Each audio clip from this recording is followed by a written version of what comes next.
আল্লাহ বলে এই জমিনটা আমি পুরা তামা বানায় দিব। এই জমিনের মধ্যে যত পানি আছে পানিগুলো আমি আল্লাহ পুরা ছাই বানায় দিব। যেদিন কিচ্ছু বলতে কিচ্ছু থাকবে না, সেদিন থাকবে শুধু আমার আল্লাহ। আজকে কার জন্য সুদ খাও, কার জন্য ঘুষ খাও, কার জন্য ব্যভিচার করো, কার জন্য অন্যায় করো রে মন, কার জন্য তোমরা এত বাদই করো। আরে আজকে একটা কথা বলতে গেলে কষ্ট হয়।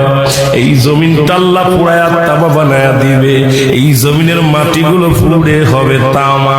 এই জমিনে যত পানি আছে পানিগুলো পুড়ে হবে ছাই। এই দুনিয়ার মধ্যে কিচ্ছু যেদিন থাকবে না, ওই তুরস্কের কত বাহাদুর, কত টাকাওয়ালা মিনিটের মধ্যে